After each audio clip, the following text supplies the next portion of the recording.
we on? Welcome to the, well, I'll say it, 11, 12, 13 Valley View School Board meeting, because everybody's talking about that. Apparently, 1,000 people thought it was funny to get married today, too. So, Member Gugis, could you lead us in the Pledge of Allegiance, please? I pledge allegiance to the flag of the United States of America and to the republic for which it stands, one nation, under God, indivisible, with liberty and justice for all. Member Sikora, could you read the board affirmation statement, please? Our mission is to ensure that all students are prepared for college and a successful life, academically, socially, and emotionally, as well as equipped with the necessary tools to have options and make decisions about their long-term goals. This will be accomplished by believing and working towards all students learning through rigorous curricula and meaningful, effective instruction, consequently demonstrating mastery on high-quality assessments with all stakeholders being held accountable throughout the process. Thank you. Dr. Mitchum, agenda approval, Mr. revisions, President, so on and so on and so on. Anything? no, I'd like to ask the board to approve the agenda as presented. Motion. So moved. Second. Motion seconded. Is there any discussion? All those in favor say aye. Opposed, same sign. The ayes have it. Mr. Grisafi, Treasurer's Report. Treasurer's monthly report for October 2013 is attached in your packet. It includes the financial reports, balance sheets, summary of revenue and expenditures, as well as the interim obligation payments for October totaling $3,728,521.92. Motion to approve Treasurer's Report. So moved. Second. Motion is seconded. Is there any discussion? Hearing none, seeing none. Since we're spending money, roll call vote, please. Member Sikora? Yes. Member Felice? Yes. Secretary Hansen? Yes. Vice President Gugis? He stepped away. President Quigley? Yes. The schedule of bills under Treasurer's Action Report 5.2 is also attached, totaling $2,260,635.36 for your consideration and action. Motion. So moved. Second. Second. Motion seconded. Any discussion? Hearing none, seeing none. Roll call vote, please. Member Sikora? Yes. Member Felice? Yes. Secretary Hansen? Yes. Vice President Gugis? Yes. President Quigley? Yes. Let the record indicate that Member Gugis would like to be a yes on the previous vote. Correct. Thank you. Thank you. You've got 4 sets of information reports, Treasurer's information reports as a standard, summary of investments, property taxes received, a state funding update, as well as the school's trust account activity. If you have any questions or comments, I'd be happy to answer those at this time. I'm still trying to get my computer up. Oh, there it goes. What is the state funding situation? State funding, we remain 1 quarter behind. We receive approximately $16 million in mandatory categorical reimbursements. The update report that you have shows us at $3.9 million behind. They're just about a month behind. We should receive that at the end of September. So here we are at the end of October. So again, 1 month behind. So how long were we caught up for? The summer? We have not received a payment. It's been a couple months now. So, but it was due in the end of September. So we're now $4 million behind. Correct. Will that build or will that kind of steady out? It should build. We would anticipate ending with this very same amount due us certainly after June 30, which is the calendar close. We've given ourselves till till August 15th to book that. The early word is that the state will not be able to pay its obligations to school districts even that late. So we would anticipate ending the year with an IOU from the state for $4 million. Not to belabor this, because I know you've been part of this conversation, but the state caught up based on a one-time windfall that they had from some issues that they did at the state level. That money's not going to be available for this current fiscal year. Is that correct? That is correct. Is your understanding? Okay. Thank you. So what we're owed, they paid us back what they owed us last year. Those revenue streams are no longer available to the state. And it's not like it's a federal revenue stream or anything like that. It's a revenue stream that they created based on some tax catch-ups that are no longer available to them. It's because everybody's caught up, so. Why is it always in special education funds? Transportation special ed are the mandated categoricals where we are required by law to provide special ed services according to statute, as well as provide transportation for those that are outside that 1.5 mile limitation. And so they are often referred to as mandated categoricals. And so they're reimbursements. They are reimbursements for costs that we incurred and paid the prior year.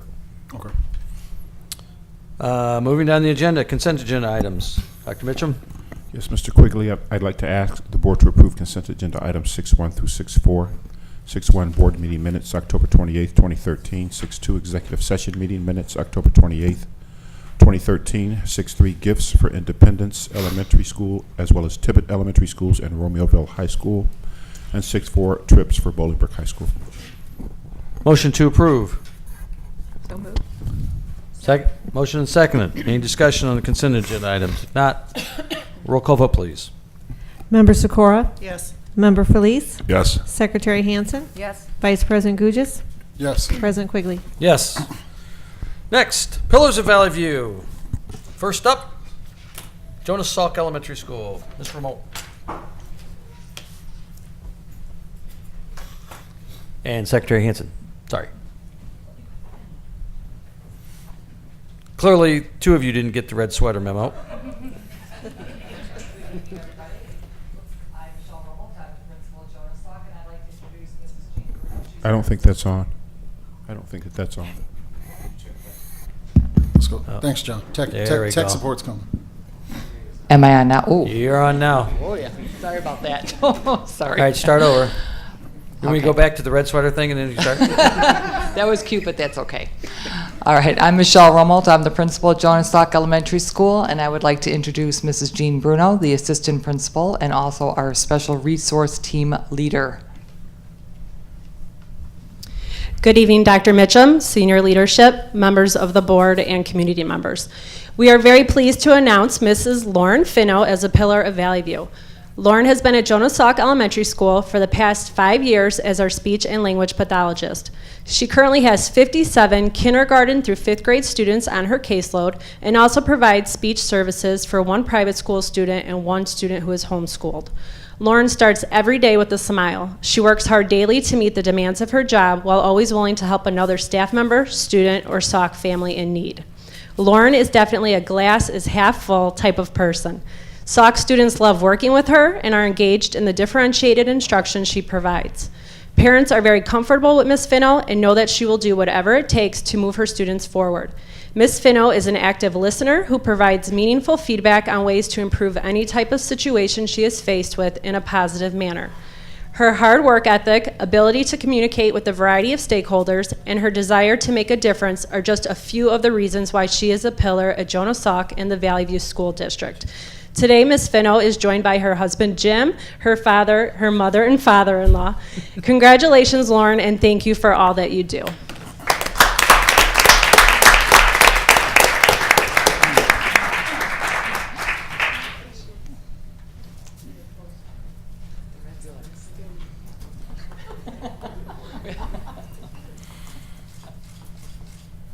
Thank you. Oh, one more? You're up. Next up, Humphrey Middle School. Mr. Laverty, please. And Vice President Gugis.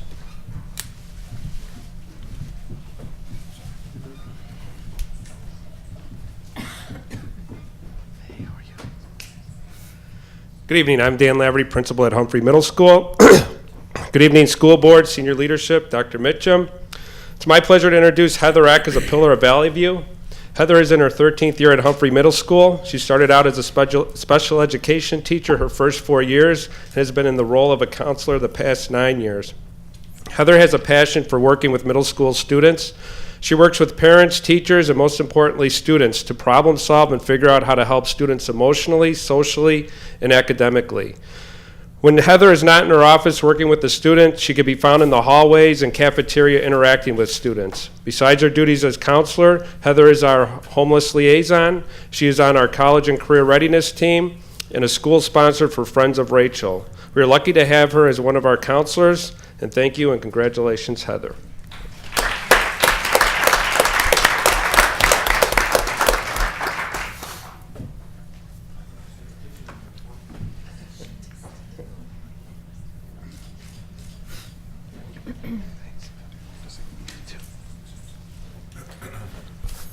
Last but certainly not least, Mr. White. Mr. Oh, Quigley, I see him in the audience. we have Beth McGuire, the core content administrator, who will be presenting the pillar pin. Come the on statue. down, and member Sikora.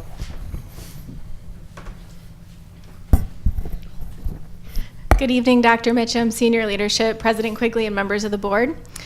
Tonight I would like to recognize Sarah Stacknick as a pillar of Valley View. This is Sarah's 6th year as a member of the BHS Math Department. During this time, she has shown tremendous growth as a teacher, colleague, and leader. This year, Sarah serves as an algebra team leader. As you may have heard, our algebra curriculum is new this year and challenges both teachers and students to think and communicate in new ways. Sarah was a vital part of selecting our resources and building this curriculum, and she nearly always had a positive, excited attitude. This year, Sarah has dedicated numerous hours to helping her colleagues, planning and facilitating team meetings, collaborating with RHS, and revising the pacing and curriculum of the course as necessary. Sarah is also an active member of the Advanced Algebra PLT and often shares ideas for higher order thinking tasks with her team members. Sarah has very good relationships with her colleagues, students, and sophomore girls and boys tennis players. Her students recognize the efforts she exerts to ensure they receive quality instruction. Sarah often plans fun and educational activities and projects for her students, and she especially loves to incorporate the Blackhawks whenever she can. Sarah truly cares about the success of each of her students and goes above and beyond to offer them support and encouragement. Sarah is a great role model for her peers and for her students. I appreciate the effort she gives every day, and I'm extremely grateful to be able to work with her. Sarah is a great asset to BHS and is truly a pillar of Valley View.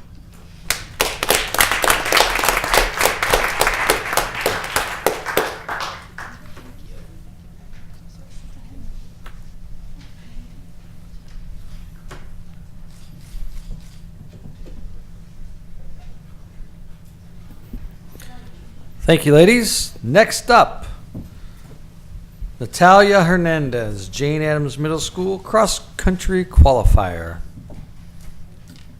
Good evening, Ms. President Paulson. Quigley, Vice President Gujas, members of the board and members of senior leadership, Dr. Mitchum, and members of the community. On behalf of Mr. Jason Pascavage, principal of Jane Addams Middle School, and myself, we are honored to recognize one of our elite student athletes from Jane Addams, and Mr. Thas will be introducing her. I told Natalia that she was the only person being recognized today, so she's ready to have a lot of praise heaped on her right now. Yeah, here we go. All right. First, Natalia has been with us for 3 years on the cross-country team. Little bit before I get into the running stuff, she's actually a really, really, really good gymnast as well. I didn't know she was as good as she was until I saw the video of her flipping from one bar to the other. It's like the Romanian kids. Except not Romanian. Anyway, so this year, or over her running career, she is one of the only girls to finish on varsity all 3 years, 6th, 7th, and 8th grade. She has the number 2 fastest 2-mile time as a 6th grader. She has won multiple medals at the Shanahan and Troy Invitationals. In the 2012 state series, she finished 11th at the sectionals and 114th at state. And she was one of the top runners that led us to a third place at sectionals and a 21st finish at the state meet in 2012. This year in 2013, she won the first ever East versus West Invitational with Bolingbrook versus Joliet, and led us to our first win against Team Joliet. Go Team Bolingbrook. She is undefeated in the district this year. She was our team captain, and during the state series this year, she was 5th at sectionals and the only runner in Valley View to qualify for the state meet, where she finished 60th place in state, running her personal best, a 12:51 for 2 miles, and is now the 4th all-time runner for girls at Jane Addams. Also, she was voted best ponytail on the team. Just thought I should let you know that. She has a 3.89 GPA. She is in multiple honors classes, and I checked with the dean today. Over 3 years, she has not gotten a single referral. She's an overall awesome kid. I am going to demand right now that as a school board and as a district and as a human race, we do something for everybody, and we start tonight by cloning Natalia. I think it would do everybody a lot of good. I am here now to introduce the first of what I hope is many Natalia Hernandez's.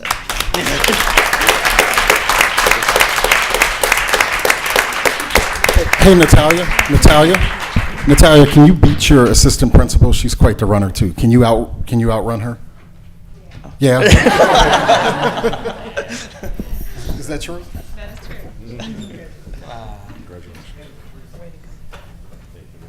I don't know. Let's try to get you in the distance. Great job. 6 minutes and 25-second miles. Mm-hmm.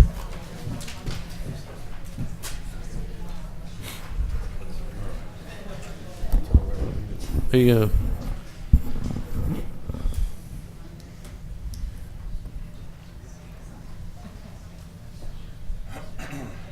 You can come up here and take a picture if you want. You don't have to stand back there.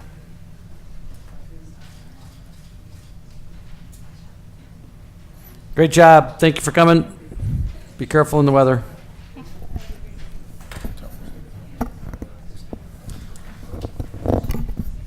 Next on the agenda, liaison reports, Technology Committee. Anyone? The Tech Committee, this is an update from our last meeting. This is the details of the Technology Committee meeting. One of the notes I'd like you guys to look at that is that we have like some archaic systems like the AS400 and some other systems that are going to need replaced.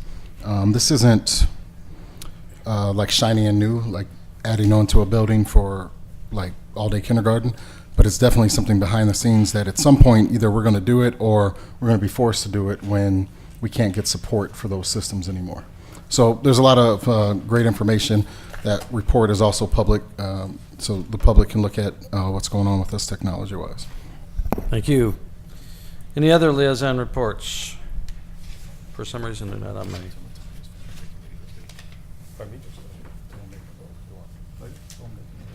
Oh, it's a school night. If you don't want to stick around, feel free.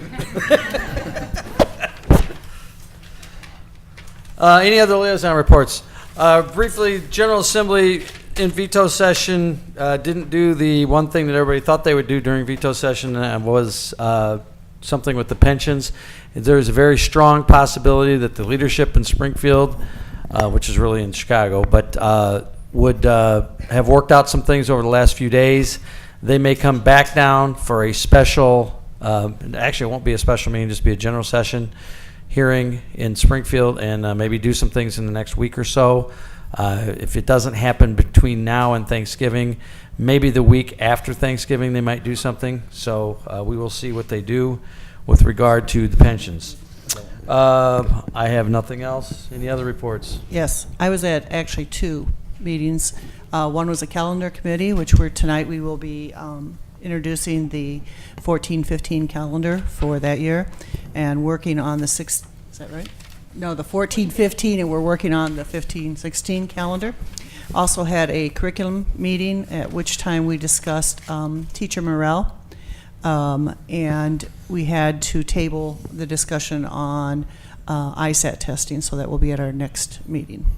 Thank you. I just want to add to that. I think Member Sequoia, under her leadership, we had a great, beginning conversation about teacher morale. So I wanted to thank Member Sequoia for bringing that up. Thank you. Also, I want to just a quick follow-up on the academic committee. A couple things that we've worked on in the past that have bore some fruit now are the new report card for K-3. I think parents really appreciated that. I know it took some explaining and some extra work from our teachers, but I think it really meant something to our parents out there to be able to understand the report card better. And also, I think the parent-teacher conference, I think we were much more uniform this year, a great plan. All the parents got to see, I can't think of the name of it, there was like a guide that the teachers showed. It showed like MAP scores, and there was a thing parents had to sign, our commitment, their commitment. I just thought it was a really, really well done. I went to 3 myself, and then I talked to numerous parents about their experience with that, and I just thought that was really well done. So appreciate everyone involved in that. Any others? Moving down the agenda, student due process. Dr. Mitchum. Yes, Mr. President, I'd ask the board to approve a student due process cases A through D as presented. Motion to approve? So moved. Second? Second. Motion second. Any discussion? Roll call vote, please. Member Sikora? Yes. Member Felice? Yes. Secretary Hansen? Yes. Vice President Gugis? Yes. President Quigley? Yes, I got to back up on the agenda. I messed up because I 2 different pages instead of 1. Audience participation. Is anybody in the audience who wishes to address the board this evening? Hearing none, seeing none. Down the agenda, action reports. Ms. Kinder. Yes, sir. Tonight, Action Report 11.1 is presenting 2 board policies.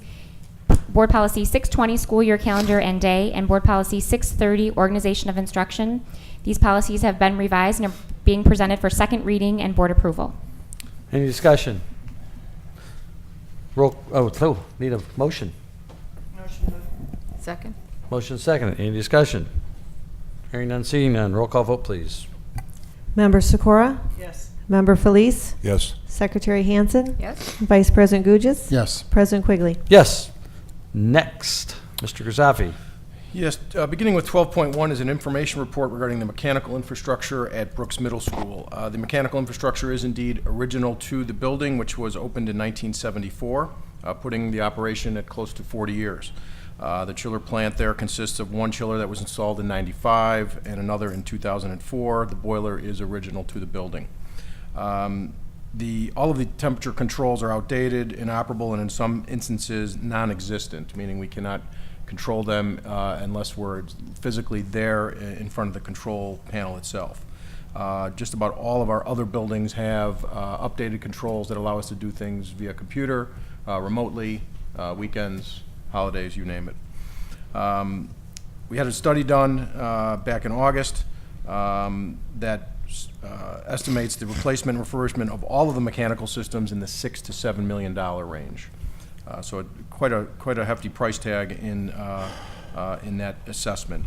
In looking at the initial phase of the project, we would replace the air handling equipment and infrastructure and the older chiller plant, which would have a more direct impact primarily in the areas known as S7 and S8, approximately 59 classrooms. We estimate that conservatively, that phase would run about $3.7 million, again, making sure we've got a little bit of leeway there. We'll also be pursuing an energy grant from the State Board of Education in the amount of $250,000 to help offset that. So again, we're looking at about a $3.5 million price tag. Again, that's a conservative estimate. We don't anticipate it would be that much, but again, we want to make sure we've got enough set aside. We'd like to issue a request for proposal to hire an energy services company, or ESCO, that would offer a turnkey approach to this project, offering everything from engineering solutions, material, labor, procurement, and through construction and closeout. We would do that over the next 2 months, bringing back to you our selection based on that predefined criteria sometime in the January-February timeframe. Sitting down with that successful ESCO, we would begin a phased-in approach, planning, strategizing, and how to best implement this project, beginning work sometime in the spring of 2014 and carrying us all the way through summer of 2015. It's a rather large building, very large project, and so again, the time frame there would take us through 2 summers, complete summers. If you had an opportunity to read the report as it was included, there were 2 options that were suggested. One is to throw away everything and start over, obviously very, very expensive.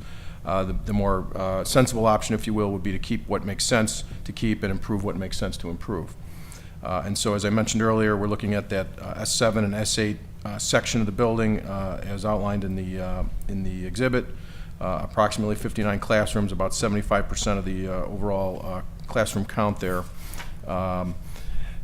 In terms of funding, Obviously, that's a large sum of money to pay out over the next year and a half. We are exploring different financing options, different bonding options, issuing working cash bonds, alternative revenue bonds, or debt certificates. From my vantage point, I think the alternative revenue bonds are the most attractive. They're payable from the district's operating funds on an annual basis with a backup levy if need be. If things really got bad here, we would have the opportunity to levy for that annual payment. And so if we amortized a $4 million project cost over 20 years, we're talking about $200,000 a year. And that's something I think we could absorb into our operational cost annually to help this phase project become a reality. As I mentioned at the start, it is a building that has not received really any attention mechanically since it was built. Obviously as a high school initially and then turned into the middle school. There was some walls and things erected to basically accommodate the conversion to Brooks Middle School, but from a mechanical perspective, it was a very bare minimum conversion. Questions? Any questions? Should we do motion discussion? Motion to, this is an information report. It's just an correct? information Okay. report at this time. Any discussion? I can attest that my classroom was a meat locker for several years, so that building has needed that Well, that's for a long great in time. July. It was wonderful in July, yeah, And in December, it wasn't too pleasant. But that's going to be done in phases, is that right? Or is that going to be done? This phase would begin in the spring of 14 and take us through the summer of 15. This is still only one half of the overall project, but it is the most comprehensive portion in terms of impact to student and staff teaching spaces.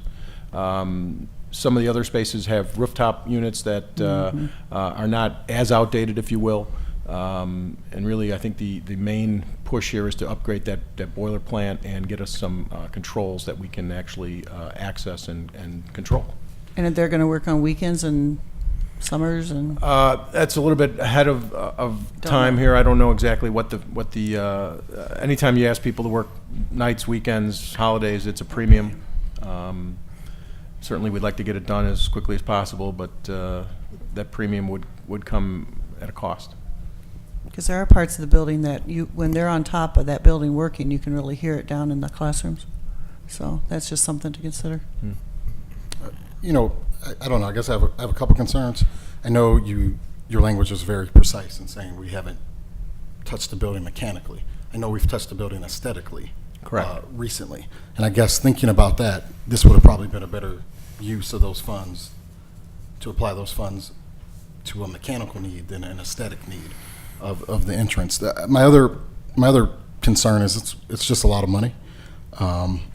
And the number one driver I hear is it's old, it works less than ideal, but we want to be able to control it from afar. I don't know if $3.5 million is saying so we can control it from Mike's phone or. Yeah, I think that's a fair comment. Most of the equipment, the heavy equipment, is approaching the end of its useful life. And that's not to say it's not functioning, but it is. We're just really treading water in terms of, particularly the one chiller plant, which has given us just nothing but fits. Kind of Band-Aid and duct tape to keep it operational. To say we couldn't get another 5 years out of the current boiler plant, certainly it's possible. As things get older, they take more and more resources to keep them functioning. Again, I've not spent a large amount of time in the building, but I've heard nothing but complaints from staff there that it is, it's either too hot, too cold, and it is a building that really has not received any attention as opposed to every other building in our district, across our district. Is it fair to say that we're getting to the point of where it's almost cost prohibitive to continue putting Band-Aids and duct tape on it? Certainly with the one chiller, I can certainly attest to that. We meet, it seems like, 2 or 3 times a year during the cooling season to talk about what we're going to do to keep it, running, limping along. The other opportunity here in going with an ESCO is the guaranteed savings from the efficiencies that would be born out of a project like this, where you're putting in higher efficiency mechanicals that certainly would offer some cheaper operational costs. But again, it does come at a price. How much is one chiller? Chiller could be upwards of 300,000 or higher. Again, depends on the Because we tonnage. replaced one of the chillers in 2004, so it's inside its That useful chiller, life. that chiller is a train chiller that actually would remain. And so that one's still in its useful. Correct. Okay. I think that, we have a $8 million deficit? 9. 9? And I think it's something we should discuss, maybe Finance Committee or our total capital improvement budget, because it's $3.5 million. Maybe we should have a capital improvement committee. Yeah, well, it's part of the Yeah. Finance Committee. I think, Discuss it. what our long-term, because, we're talking about asking our citizens to bond this money, potentially spread this money out, and that's, I think it's fair to say, too, that this is a project that has been on the radar for some time.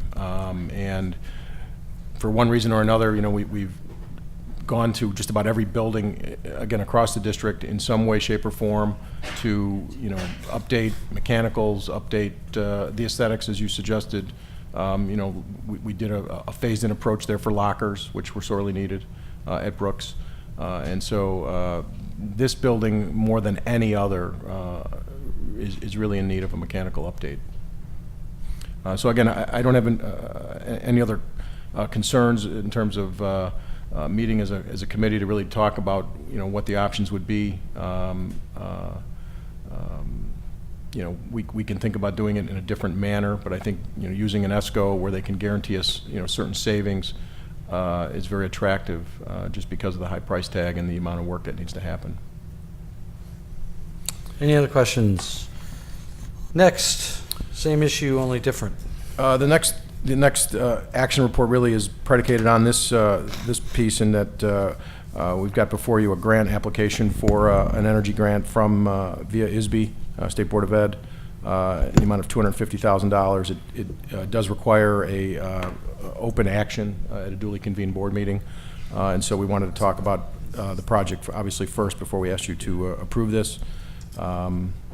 If indeed there was a decision by the board not to proceed with this project, certainly there's no obligation by taking this action, but there is a requirement, a date or a deadline that we need action. So we are recommending approval at this time. This doesn't obligate us to anything else, just. It does not. Correct. is there a minimum spend on that money? Is it a match? It is a match. So it'd be a $250,000 match if we were to receive it. If we proceed, we pay the match. We could do a minimum of $500,000 of work. Okay. So if we did like the chiller and something else, we could get $250,000. Correct. The chiller, I think, only is about a $50,000 or $60,000 spend. I think the phases. What was 300? I thought you said something was 300. I don't know why that is the. Mr. Lopez, why don't you come forward? I know in the study, the McQuay chiller replacement is I think earmarked at $50,000. Do you know why that is? I think that was a smaller chiller. There's 3 chillers. I might have been talking about the smaller one. There's the McQuay chiller is about $500,000 replacement. I'm sorry. You're right. It is. So then $500,000. that would meet the requirement to hit this grant, and then we could. It we'd would. only be on Indeed the it hook. would. We'd only be on the hook for $250,000. Right. Yeah. Okay. Correct. So before us, we have if we have a motion to approve as recommended. So moved. Second? Motion and seconded. And just to clarify, it would be a recommendation, or the motion is to authorize the first phase of the mechanical infrastructure project for Brooks Middle School, No. reserve local funds to meet the match requirement, and execute the district certification document for the school energy efficiency project grant. Wait, how come they're listed on here as 2 different things? I got 12.1 as the information report on infrastructure Yeah, we're project. approving 12.2 12.2. is We're just for the 12.2. energy efficient grant. Yeah. And that's the recommendation that you would be approving. That's what I'm trying to clarify. Yeah, recommendation to authorize the first phase of the mechanical infrastructure project for Brooks Middle School, reserve local funds to meet the match and execute the district certification project. So this is us applying for the grant. That's all it is. Okay. And we choose to access that, then the money's available through the state board. Correct? Correct. So it's Thank putting you. us on to reserve $500,000. Reserve $250,000. $250,000, okay. This isn't the whole project. Okay. We have a motion, we have a second. Any further discussion? If not, roll call vote, please. Member Sikora? Yes. Member Felice? Yes. Secretary Hansen? Yes. Vice President Gugis? Yes. President Quigley? Yep. Final action this evening is the resolution to determine the 2013 tax levy. In a nutshell, we're going to be capped at 1.7% of additional revenue, if you will, to be generated from the tax levy exclusive of our existing debt service. We're asking you to adopt the resolution that sets those estimates as outlined in the exhibits, bringing you a final levy for approval at the December 9th board meeting. If you look at the exhibits, I'll kind of walk through these as they're in your packet. Attachment 4 has the CPI, again, pegged at 1.7, which is a decrease from the 3% that we received last year. The important takeaway here, the last 5-year average is 1.8%. So we are below the 5-year average at 1.7. The 10-year average is 2.4, and you can see how it seesaws up and down. We've been as high as 4.1. We've been as low as 0.01, or 0.1 rather. So again, it is just kind of a seesaw arrangement in terms of how much additional revenue the tax levy can generate year to year. The 10-year EAV history is attached in attachment 1. We anticipate a $67 million decrease in property values, or a 3% overall. The 5-year average has been 3.35%. The 10-year average has been an increase of 4.39%. Exemptions are estimated at $183 million. Seniors are going to receive an additional $1,000 in exemptions in 2013, adding about $4 million to the exemption total of $183. After attachment 2 is the levy calculation page. Again, 3.3% in the upper right is the change in property values. The preliminary estimate for new construction in the district is $6.8 million. So we've plugged that number in there. So the overall change is going to be just under 3%, negative 3% in property value growth. On the left-hand side of that levy calculation page, top left, you'll see a limiting rate of $6.55. Our estimated capped extension, that's the actual revenue the district will receive, is estimated at $132.4 million. And so that's the total revenue exclusive of debt service, excludes our bonds, that the district should receive. In the kind of lower right there, you'll see the capped levy, $136.2 million. That's what we're requesting.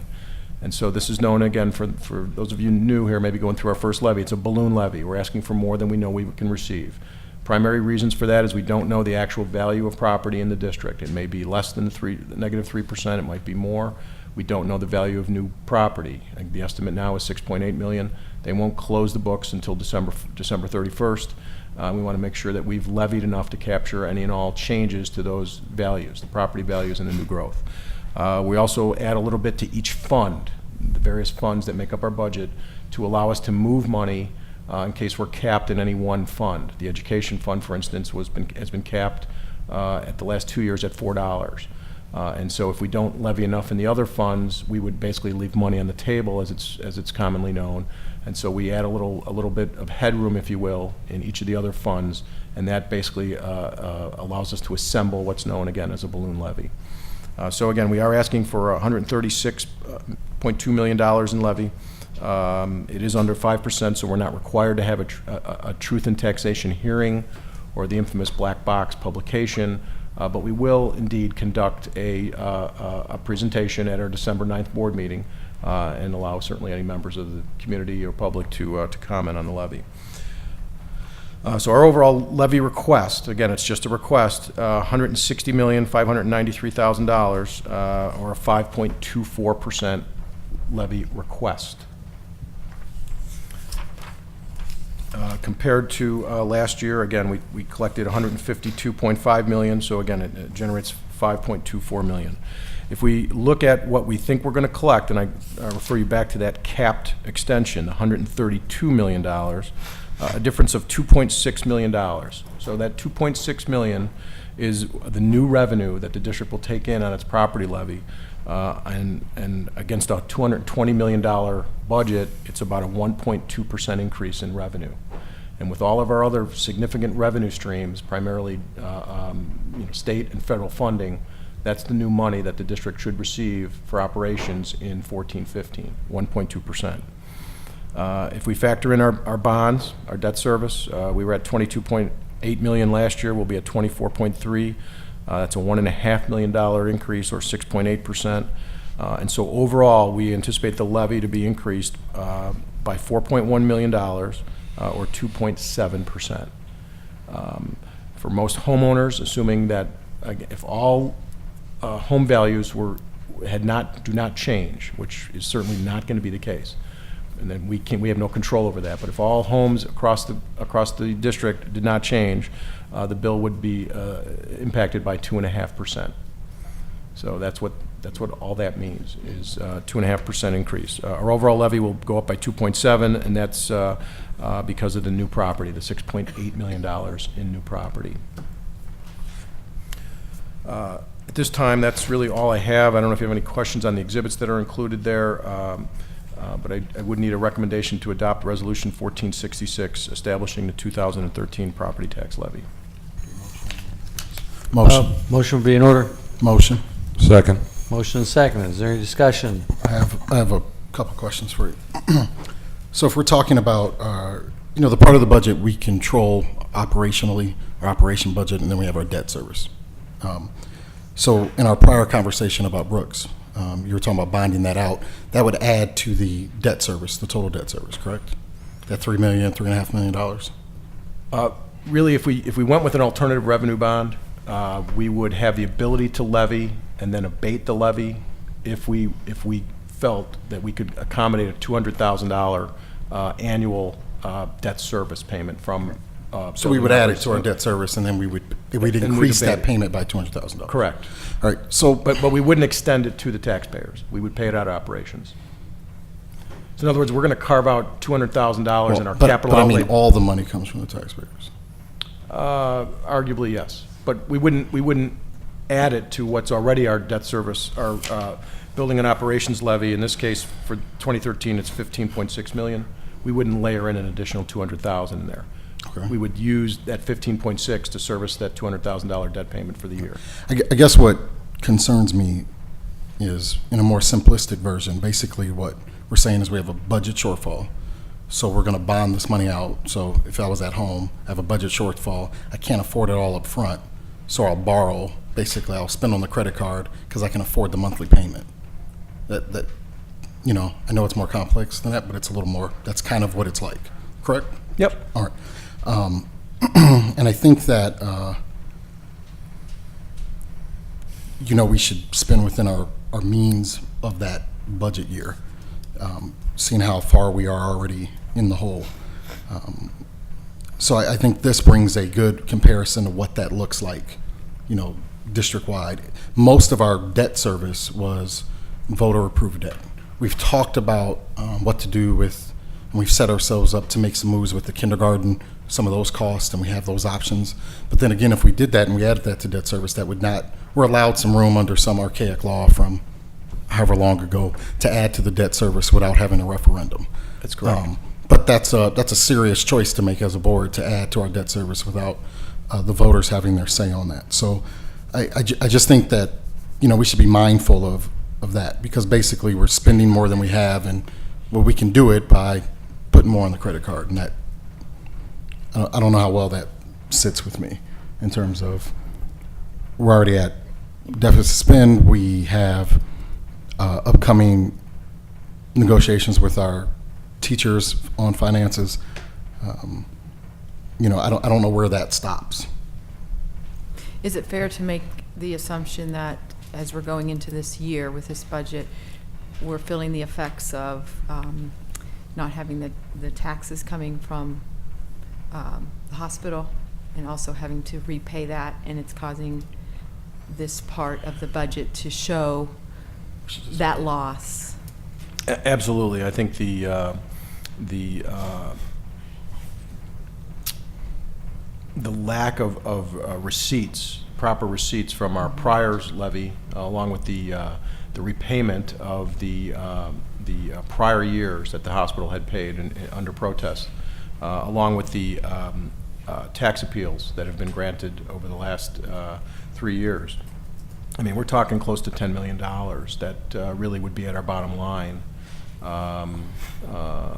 and certainly, supporting our operation. I mean, it just came right off the bottom with no ability to really recapture it at this time. I think legally, I'd like to continue to explore, are there options for us to maybe pursue a deficiency levy, primarily in the area of debt service. We're going to have to service that debt that was voter approved from operations because we're having to refund the hospital. Had that law been in place when they protested their taxes, we would have received all the money that we were entitled under the property tax levy. Having to go back in time and have to refund it, we have no really ability to recapture it, other than what's known as a deficiency levy that I think we need to really maybe take a serious look at. So anyway, in answer to your question, yes, I think the refunds from the hospital, the tax appeals that have seemed to be multiplying at a fair rate, really do impact our bottom line. So are you looking at how to, what you were saying you were going to, the deficiency in the levy is, are you actively looking for that to try to help bring back some of that money? Absolutely, absolutely. I've been in contact with a couple colleagues. Jeff and I have just briefly started to explore what those options might be and how we might go about preparing those strategies. But obviously that'll take some time. It will. It will. And again, we don't even know if it's an option for us. Viable. Question for you. So for the hospital side, let's make sure I got this straight. Right now, the money that it's costing us is the refund. The money that the hospital typically was paying per year was $1.5 million. What was the money the hospital was? It was about $2 million. About $2 million. That money is being spread out amongst all the other taxpayers. No, that $2 million is Valley View's portion. That the $2 million from the rears that we have to pay. Actually, the refund amount is $4.8 million. Right, and we're spreading that out over 4 years. It's right. 1.2 a year. And then how much was the hospital being? What was our portion of their property tax prior? $2 million. $2 million. So that $2 million, as we levy out, that was their portion of our total levy. Correct. That $2 million isn't going away. We're just asking the rest of the taxpayers to pay that $2 million. Right? That's exactly correct. So what does that work out to, using your other number, per household? What percentage is that? Because before it was, would you say, you said it was 2.5% represented how many million? 156. So I can sketch that out for you. Yeah, I'm just wondering what that looks like for all our taxpayers. Yeah, I'd have to do it on a per $100,000 basis. I can work that up and, Okay. and report that out to you. We have a motion, we have a second. Is there any further discussion? If not, roll call vote, please. Member Sikora? Yes. Member Felice? Yes. Secretary Hansen? Yes. Vice President Gugis? Yes. President Quigley? Yes. Next up, Ms. Hawks, action reports. Thank you, President Quigley. Action Report 13.1.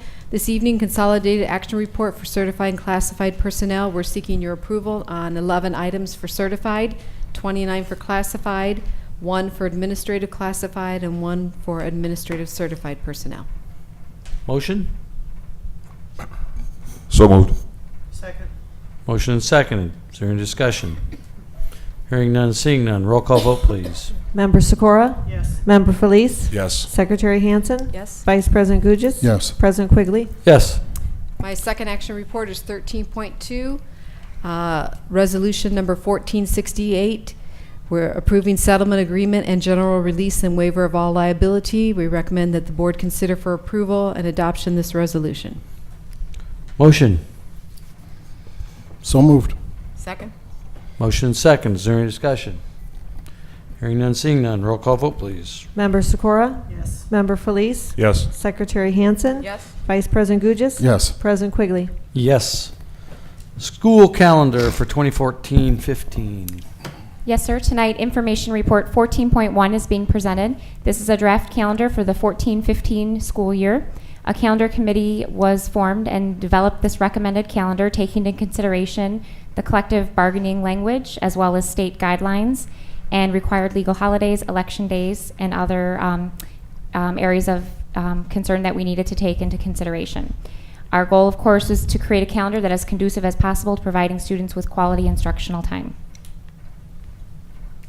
Any questions on the calendar? Just a couple. One, I want to say that the calendar committee is one of the hardest committees I've ever worked on. When I did not work on this one, but I've done it before, so I appreciate the folks that did it. Yes, we had teachers, certified and classified staff, parents as well, and member Socorro was also. And I know it's really difficult, so, and then I say that once we have all these meetings where we publicize it, and then when the calendar comes out, everybody screams, when did you guys do this? And nobody showed me it, so I know that will happen too. What I'm going to ask is this question. We are having the school year, I think, start probably we haven't seen it start this early probably since 45-15 in the district. So, and it appears that the reason we're doing that is to, even with emergency snow days in the school year at the end of May. That's what it appears just looking at it. So if there's is there some other rationale, or is that the rationale?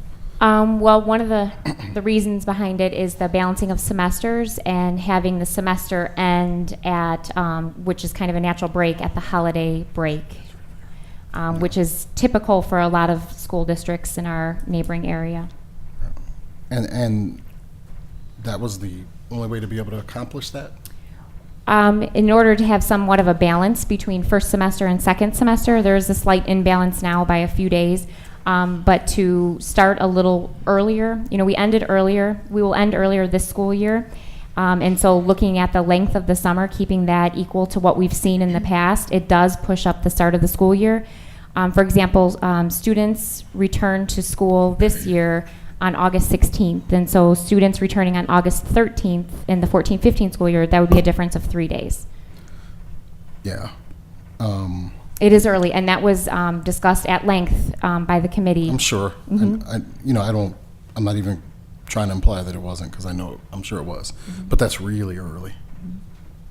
I think one of the things that I often hear, and I think I felt as a parent when my kids were in, was the frustration of not having them finish prior to that holiday break. I know, granted, I think it's a double whammy, but personally, I felt like it would have been better for my kids to have finished out before they get on the break, because they were worried about doing finals and all. There's just no way to fit that in unless we mess with our days off. Right. I would say that it's not even a double whammy.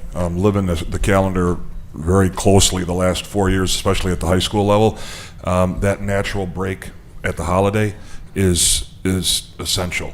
Yeah, I think that makes sense, and that's where we've gone with that, to do that. I mean, it makes sense at the high school level. I don't think it affects, particularly at the elementary level, as much. I think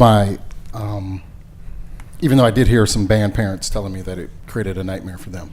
Yeah, I did Member too. Gugis, I wanted to bring up one other point with students who are applying to college. Having that break for semester ending and then them being able to get their transcripts and go ahead and meet some early application dates for scholarships and college admission, it does help our students. It is an advantage, and that's one reason that we have received feedback over the past couple years. And if you look at surrounding school districts, the most common thing that we see in the school calendars is to end at that break. I think that I am a full supporter of breaking there. What I think I'm suggesting is what is the harm in having a more unbalanced school year? I get breaking it then, but I also see school districts that break it at the Christmas holiday, but don't start as early as we do. Yeah, it would just require a curriculum adjustment because of the imbalance of instructional days. So if we build our curricula to meet for 90 instructional days, for example, and then we go ahead and shift that, and that first semester 75, and then we shift that 15 days over, it would just require an adjustment, which would just take some work for us to do to ensure that teachers had sufficient time to meet those instructional demands, because they are crunched as it is, fitting everything into that first semester. But it definitely could be a consideration. I guess that's what I wanted as a consideration. Break it at Christmas. That makes sense. It's made sense to me for a long time. But I wonder, do we have to have it even? Because August 13th is early. I worry about attendance. I worry about cutting into, we use this agrarian calendar. I worry about cutting into other things that are happening. So, you know, if the solution, if I wouldn't want to move the semester break, but I think it would be worth considering having an unbalanced semester. And I think that's what some of our neighboring districts do, that break it at the semester, because they don't start that early. Actually, we did look at Yeah. other neighboring ones. Plainfield definitely starts that early.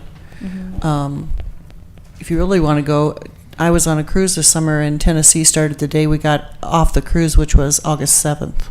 Yeah, that's really early. And so actually, and to change all the curricula would actually be a nightmare. Would it change it, or would it just change the pacing?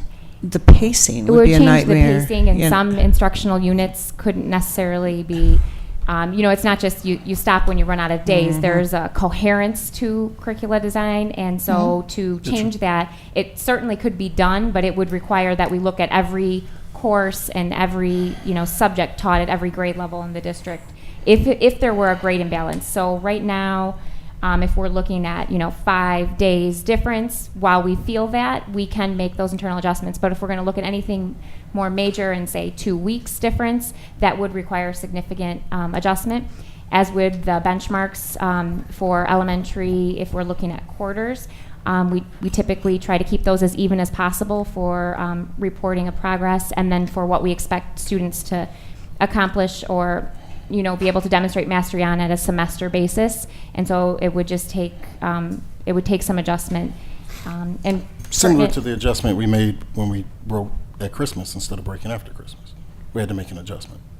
We did make an adjustment, but with the earlier start to the school year, it balanced it somewhat, and then we had a few days where it was off balance. So, I mean, we're looking at 5 days difference right now at this proposed calendar, which meaning second semester would be 5 days longer than first semester. So any other adjustment would, you know, be on top of that 5 days. I think a criticism that we've had is that the community isn't aware of this. How can we make the community more aware of the calendar? I mean, obviously what we've always done, you know, hasn't been sufficient. How do we make the community more efficient? I mean, more aware, excuse me, of that we're going to start school that early?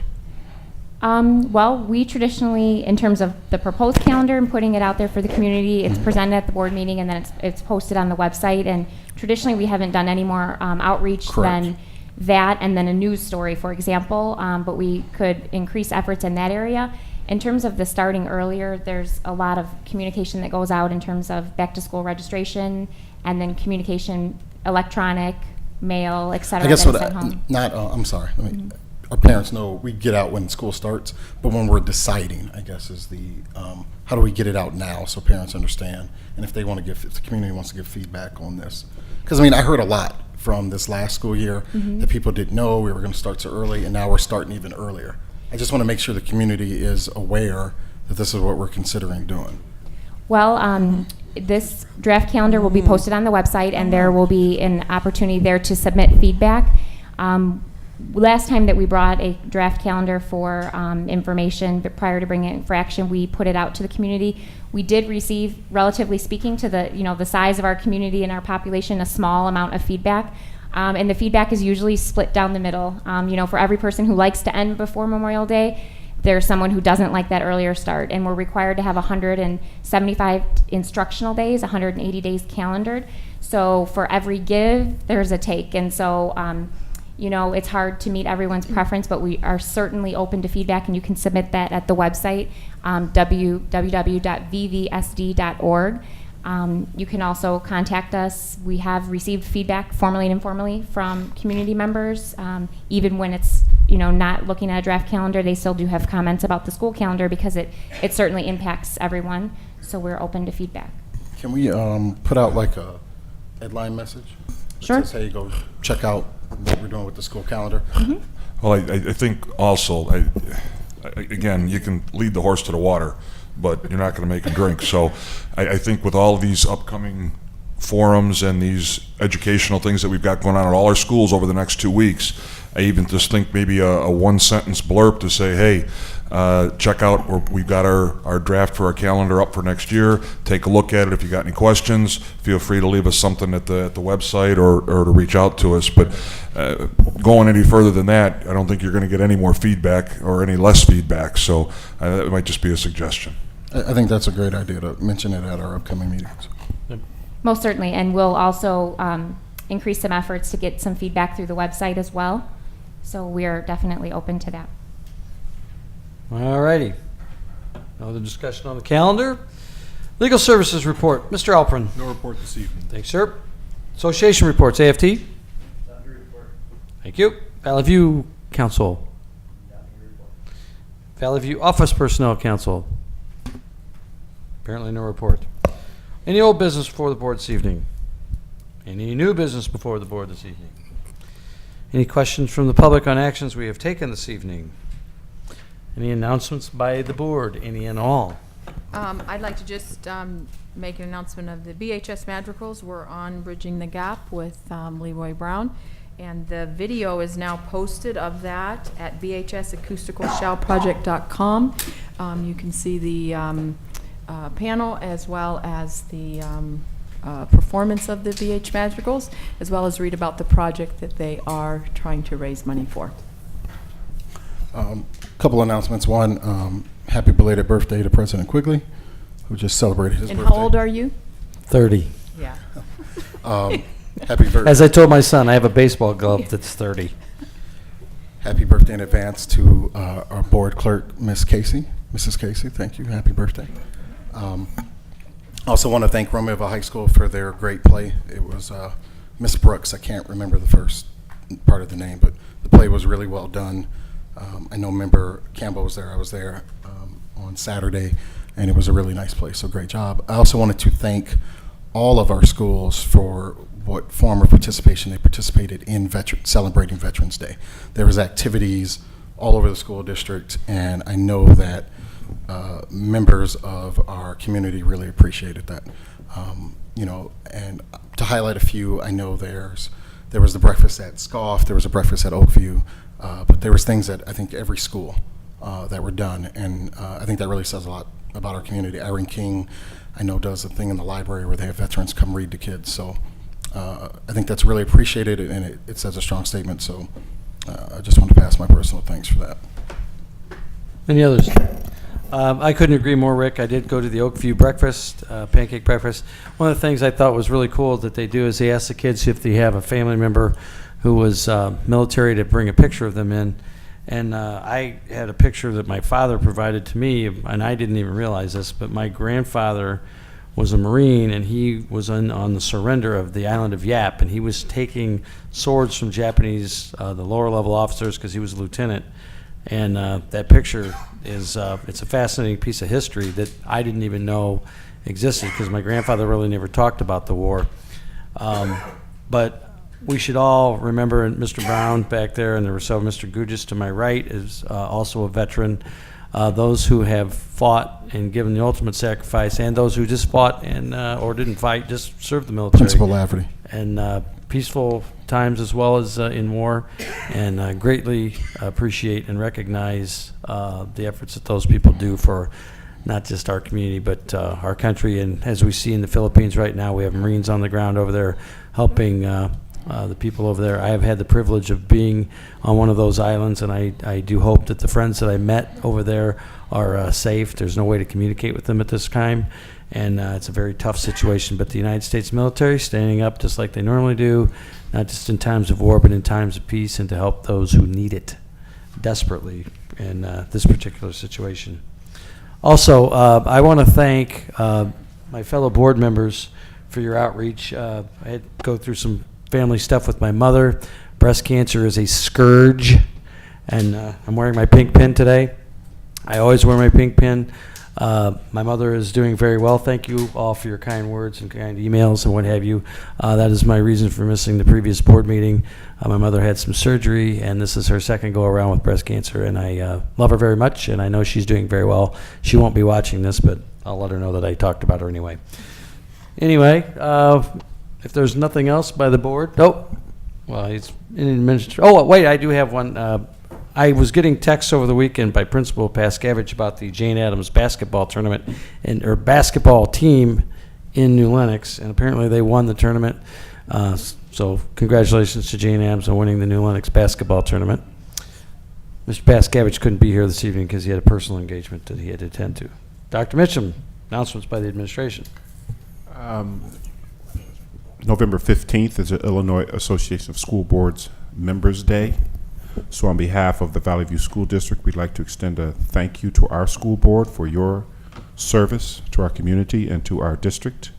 And at the conclusion of the school board meeting, we have a small token of our appreciation at your table.